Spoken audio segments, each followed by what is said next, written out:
All right. Questions arise as Trump teases possible Iran deal. Let's get to that now, okay? And President Trump said an agreement was mostly done, but on Sunday he urged U.S. negotiators not to rush.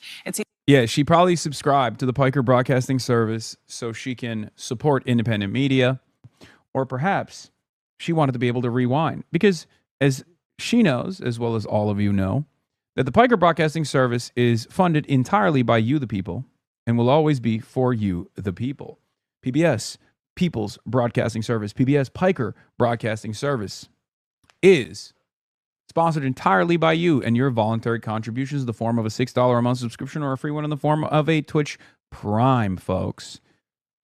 Remember, always and forever, Piker Broadcasting Service. For tomorrow's news, today, you are on Al Jazeera English. Are you going to watch it on stream? No. Or maybe. Ban her and play an ad? No. Anyway, thank you for the gifted subs. Okay. Now let's get back to a peace deal that might not actually take place. Several key issues, including Iran's nuclear program, remain unresolved. Nicole Killian is at the White House. Nicole, good morning. What more do we know?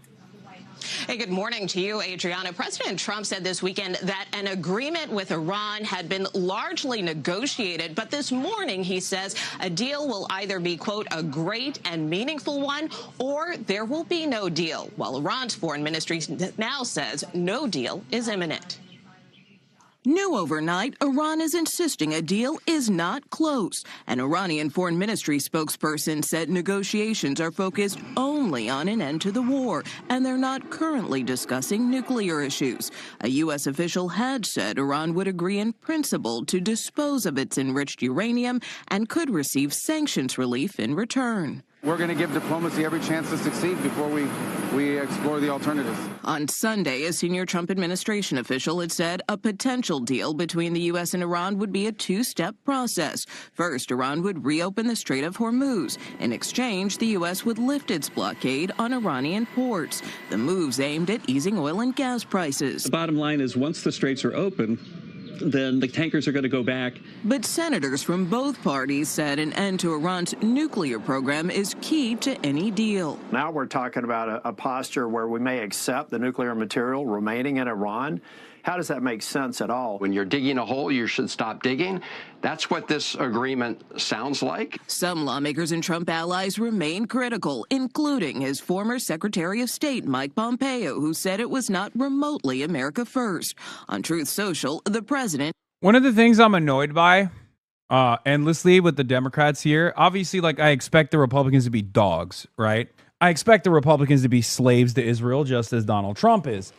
This is a moment where Donald Trump has to make a decision. Does he continue being a servile little piggy to Israel and Israeli interests, or does he actually reassert American control over the situation? Because it's very clearly not beneficial to continue this, to go up the escalation ladder. Israel is not going to follow us, by the way. We're going to send our troops if we were to militarily invade Iran. But I don't expect the Republican Party to ever, come out and be like, yeah, Trump is doing a good thing here, right? And Lindsey Graham certainly hasn't said that. And many other Republicans have actually been critical of Trump because they're Israel first. But even the Democrats who are skeptical of Israel, or at least maintain the position that they're, maintain the outward posture that they're skeptical of Israel, have actually criticized Trump from a very weird perspective where they consistently keep handing it to Trump for engaging Iran militarily while simultaneously saying he f***ed it up. Just say it's immoral. Have a principled stance on this issue. You don't have to hide behind procedural votes. You don't have to hide behind the fact that, Trump, it's good that Trump did these things, but it's bad how he did it. It's like, no, it's bad that he did these things. Okay? And you already have an alternative from a fairly popular Democratic leader, Barack Hussein Obama, who did actually do the opposite of what Donald Trump did here with the JCPOA. That was successful. You have something to point to for the party's success. Some of them have started to argue on this point, and that's good. But we got to see more motion on this front. It's ridiculous. Adam Johnson also had a similar take on this with Cory Booker. As you know, Cory Booker, another Israel First Democrat, obviously, even if he's trying to now say, oh, well, you know, I don't like AIPAC. I mean, dude, you were giving piggyback rides to Rabbi Shmuley in college, okay? You had pics snapped of you with Benjamin Netanyahu and numerous other war criminals. So I don't believe you when you say Bert on Fox. Guys, don't show Fox News Bert. Don't show Fox News Coke Bert. Our mascot Coke Bert. They're going to be like, Hassan Piker is defending little kitty cats doing cocaine. What is he teaching our children? No, not Coke Bert. Tylenol Bert only. No, not Zin Bert. No. I can't. I'm addicted.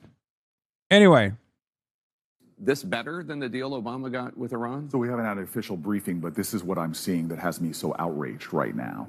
Is the president said he went into this to deal with their nuclear program. This does not deal with that. Before he became president the first time, they had no highly enriched uranium. They had sent it out. Now they have it because of him. Number two is he criticized round. Who cares?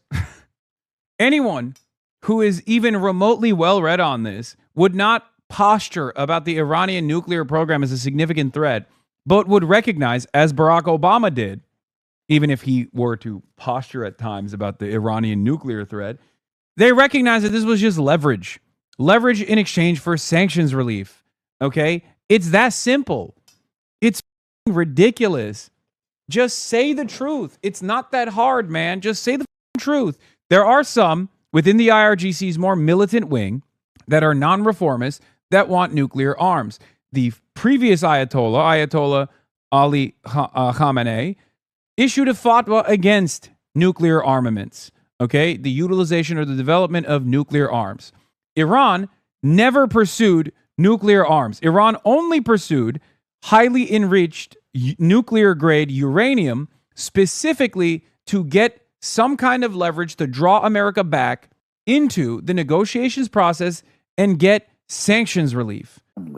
That the deal that got rid of their nuclear program, or at least their highly enriched program, involved getting $50 billion for Iran. Well, already the president's balance sheet is letting more than $14 billion go through, that during this conflict he allowed them to sell oil.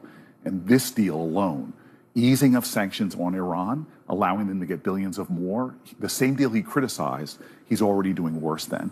Giving Iran more money, as he has said, will allow them to do things like fuel their terrorist proxies. That's why this war is wrong. He's got us in a situation that's worse than it was before, a more extreme regime. The Strait of Hormuz now is a leveraging point for them.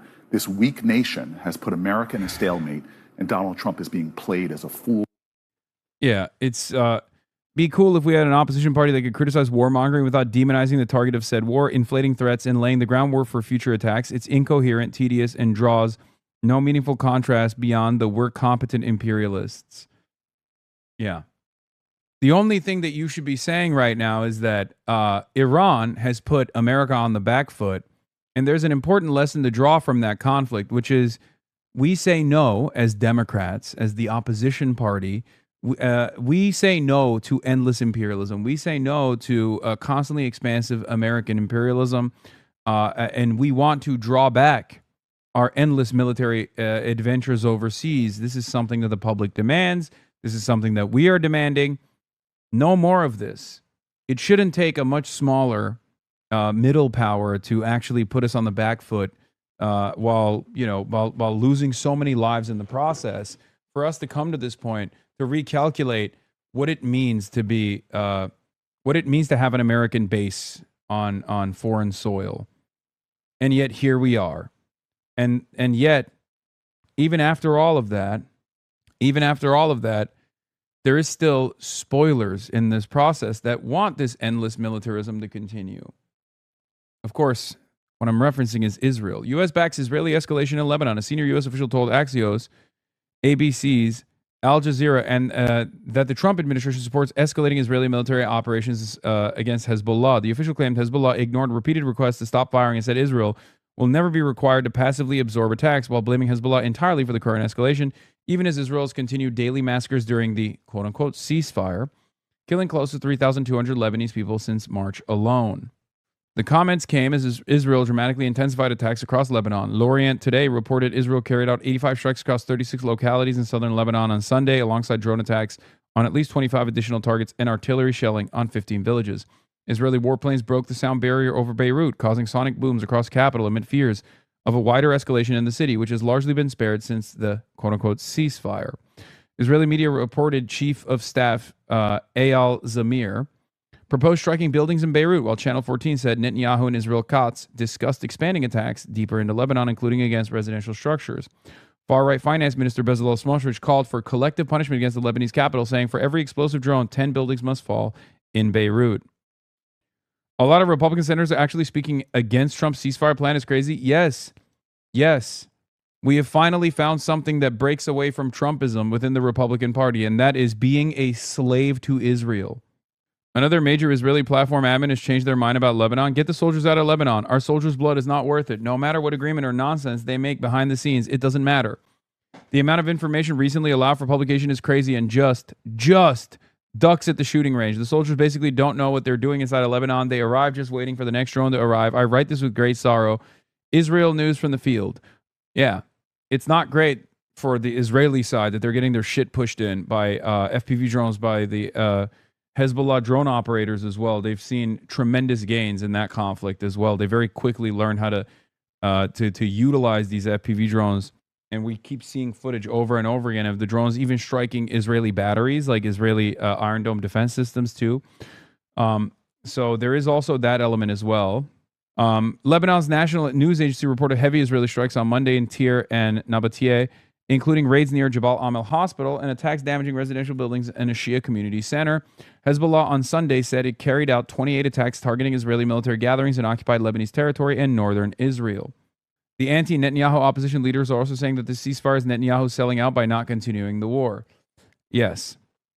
So there are forces within the Israeli military that want this to be de-escalated and they want to withdraw from Lebanon. There are forces that are obviously full-blown in favor of continuing to pummel Lebanon. Many of the people in the Israeli Knesset and in the war cabinet still very much want to continue the Lebanese conquest. One, because they want territorial expansion, of course. And the other reason is because they don't want to be restrained by the United States of America. This would be a devastating blow to Israeli confidence that America, for once, would be forced to restrain Israel. They can't have that. That's why I said it's the most consequential element of the Iranian ceasefire proposal. Okay? Here is a new take from FDD, which, again, pay close attention to what I'm about to read to you. Foundation for Defending Democracy, the Israeli cutout, is now saying sanctions relief is actually a good thing. The regime is desperate for face-saving wins to sell any deal at home. Watch for Iranian state media to frame restored access to these funds as a major U.S. climb down. It's not. Here's why. They are now trying to get sanctions relief to bribe the Iranian government to stop their demands of restraining Israel. And I told you this from the start. If you remember, I had this conversation with Trita Parsi as well. This is one of the things that I saw.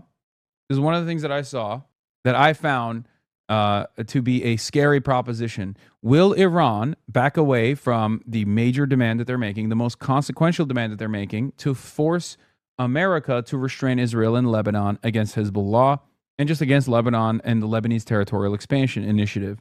If Iran backs away from that position, okay, that is a major concession, and it will be unbelievably consequential for Iran down the line. Okay? These are the proceeds Iran already earned from oil sales to South Korea, $6 billion, electricity and gas exports to Iran, $10 billion, that the Biden admin moved as a part of a release deal regarding U.S. hostages taken by Iran from inaccessible and less accessible banks accounts into restricted local currency accounts in Oman and Qatar at the request of Iran, designated only for humanitarian purchases. They are now defending the $6 billion Biden unfreezing of assets, by the way, which is really funny. And the collective total is close to $20 billion, which is, again, a dent, significant, but a dent nonetheless, in the larger amount of frozen assets that are just trapped in other banks that America has tremendous influence over and tremendous control over, to the tune of $100 billion. Okay. 1 to 2 billion plus from Iraq and Oman. Iraq's unpaid, now way over $10 billion debt to Iran for natural gas and electricity imports. U.S. waivers allowed Iraq to convert and route some of the funds restricted to the Oman account. After October 7, Biden asked banks to stop releasing funds from these accounts under massive congressional pressure. Banks were asked to restrict Iran-Oman disbursements too. The real distinction, restoring humanitarian access equals procedural restoration of what already exists before October 7. These funds were never meant to be permanently frozen. They exist because the U.S. already determined this trade is non-sanctionable. If a deal makes these funds freely available beyond humanitarian limits, lifting the humanitarian-only restriction entirely, that's a genuine U.S. concession. Yeah. It's, they're trying to put lipstick on a pig here and say, oh, like, this isn't a major concession.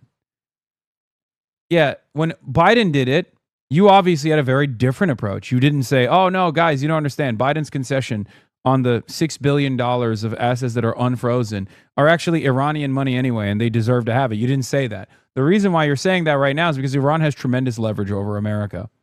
Okay? And your focus as Foundation for Defending Democracy, which is, once again, an Israeli cutout on operating on U.S. soil without being restricted in any way, shape, or form, no fair violations whatsoever. The reason why you're saying this is actually fine is because your only concession, the only thing that you care about at FDD, very clearly, is not restricting Israel. That's it. That's the only thing. So the fascist... Oh, my goat is out. My goat's out with another dark woke video. We'll watch it later. So that's where we're at. And we'll continue along that journey. But